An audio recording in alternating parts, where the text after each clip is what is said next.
to round 2 of my best out of 3 against the Zearoth for the Goon tournament. For this round, I ended up picking the we picked out our races in advance, and a bit akin to the first tournament, although it was not an official rule, but it ended up being Beastmen against the Dwarves. Now in this particular matchup, I was rather worried about if I was gonna be bringing. I felt like I needed to bring a fair few infantry units in order to shield the Minotaurs, who are going to be pretty good against dwarves as they can manage to get in without getting hit by quarrelers too much. But it's definitely going to be a bit of an issue in regards to this on this map, which I picked myself, where it turns out the dwarves have the high ground. Fortunately for me, Zearoth didn't bring any artillery this particular round. He has a fair few quarrelers though, but I am pretty much going to be able to walk up to him at my leisure with a group of goreherds with shields in order to try and absorb as much quarrelers fire as possible while everyone moves in. Got a Gorbull with a healing potion, and both my Shaman and Kasrak, the one I have been placed on chariots, which I've seen do a surprisingly good amount of work. A few times I've used those guys in campaigns. They tend to take a lot more damage than when they're on foot, but on the other hand, they also seem to get a lot of surprising amount of kills. I believe due to how aggressively the boar attacks along with the rider compared to some other chariots. Honestly, I don't know the science.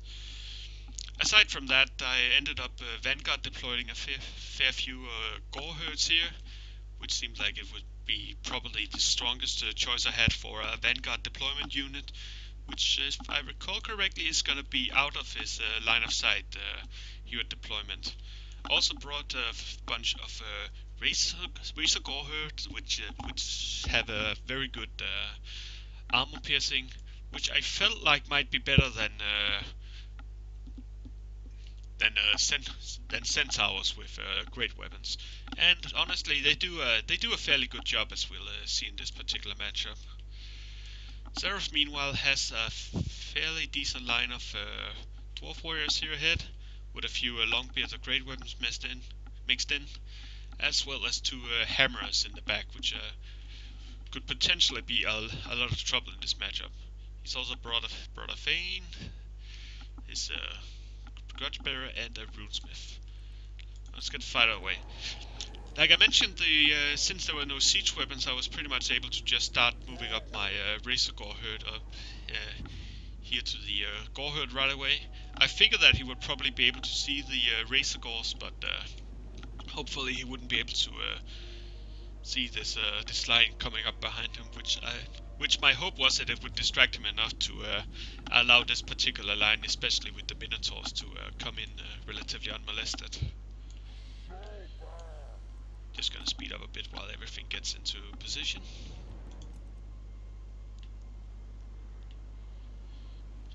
I think at this point that he does he knows the Racer Gores have moved around, which seems to be why he was moving back a bit. And at this point I do end up using my Shaman to summon a Cygor, which more or less forces Zearoth to move his dwarf warriors into me. Start moving ahead my heroes to try and get a bit of a charge in. And at the same time, the Goreherd is starting to go around the corner and prepare for an attack. There's a charge by the chariots. Kasrak, already having gotten 8 kills against the longbeards with great weapons, is pretty alright. Although overall I do regret charging uphill like that, as both him and the Brave Shaman take a lot of damage very early on. Meanwhile, here comes the Racer Gores, who are charging directly into the hammerers on a downhill, which does much more damage than I honestly expected they would do. I was very impressed with how well they did here. I do end up trying to pull them back now, since the other hammerers were joining in as well. And at that point, my Goreherd is pretty much approaching engagement distance, and they are going to be charging in which I'm pretty much under no illusion that the Gorehurts are going to be able to do much against the Hammers, but it is going to be keeping them away from the front line. I was rather fortunate that my Brain Shaman didn't end up routing, managed to get some distance, and I probably underestimated how weak Devolve was these days, but it does a bit of work, but honestly, for future reference, I would probably add a few more buff spells to my Bray Shaman, who was a bit underdeveloped. Meanwhile, the Minotaurs managed to pretty much get in without much trouble, since the Crawlers turned around to focus on the Razor Gore herd and the Gorehurts, and they have definitely put in a lot of work, with the Longbeards almost gone and the Dwarf Warriors struggling as well. Meanwhile, this particular line here, I brought in the Cygor relatively early, since firing uphill he probably wouldn't be able to do a lot of hits, and I figured that get him stuck in the melee would be more efficient. And Castrax at this point has already gotten 70 kills, even though I haven't really been microing him all that much. So again, I'm kind of impressed with how many kills against dwarves in particular that he can rack up on a chariot. At this point, the front line over here has pretty much been broken, so I start moving in the units to try and deal with these crawlers. While my Gorehurts have all broken to Forgrim and the Hammers. And you'll notice that the Hammers have barely taken any more damage since the Razor Gorehurt, who have been driven off by all the crawler fire.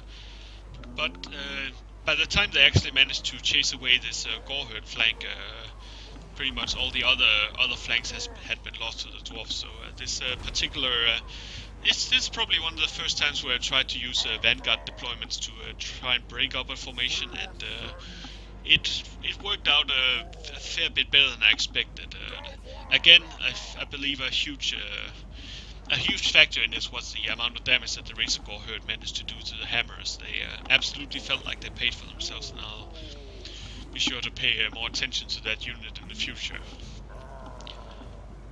At this point, there are a few stragglers of dwarves coming around here and there. The Gore herds are kind of just chasing. I think I had these Gore herds try to chase down these dwarf warriors to make sure they wouldn't rally. And at this point, it's pretty much just going to be a huge melee slug with all these hammers and Forgrim being at relatively high health, along with the Fane, who is going to be holding their ground for as long as they can. Runesmith is in a fair bit worse shape, but I believe he is going to be able to deal with these heavily damaged gore herds pretty well. I seem to have managed to forget to keep my Cygor in melee combat, and he definitely just hit one or two of my Minotaurs, which probably not a good idea. Not to mention that I absolutely forgot to notice that my Razor Gore herd has rallied, so they were stuck around there for quite a while. Bray Shaman's been doing pretty well for himself in melee, though I'm fairly sure most of the 83 kills he had at that point was from melee combat, and very few, if any, was from actually casting Devolve.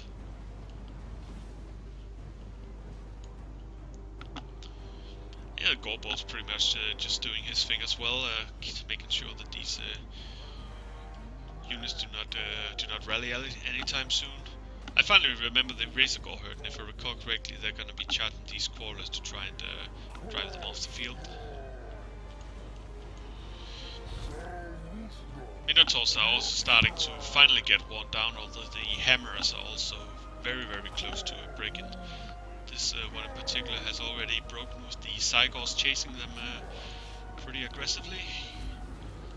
Goreherd runs once again, the cowards, but yeah, at this point it looks to be a pretty bad battle for the dwarves. This particular engagement has been wrapping up again, with the Gorball coming back in, who should be a huge help against these relatively strong dwarf characters, who are finally managing to chase off the Minotaurs, who have they definitely put in a ton of work in this particular battle, and that's primarily because they managed to get into the battle without taking too much damage. One of them was a regular one, which seems to be fairly well balanced, whereas I bought one with shields as well, since I had no way of knowing how much range fire they would be facing. And I do believe that them having shields probably made them last a little bit longer than they normally would before they broke the first time. And the Razor Gauls seem to keep getting some good, decent charges against units that are rallied but are not really moving, since the primary fighting is going on here, which more or less prevents these guys from getting reinforced. And that's eventually going to be taking their toll on them.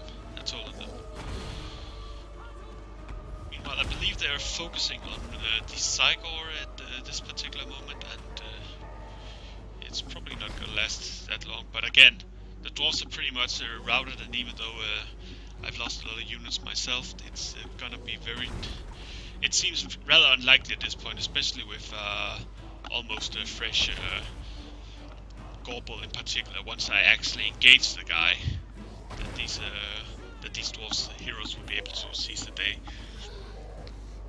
They are, if I recall correctly, though, barely gonna be able to kill the Cygor right before the bell end. Yeah, there he goes. And that is gonna be it for game 2.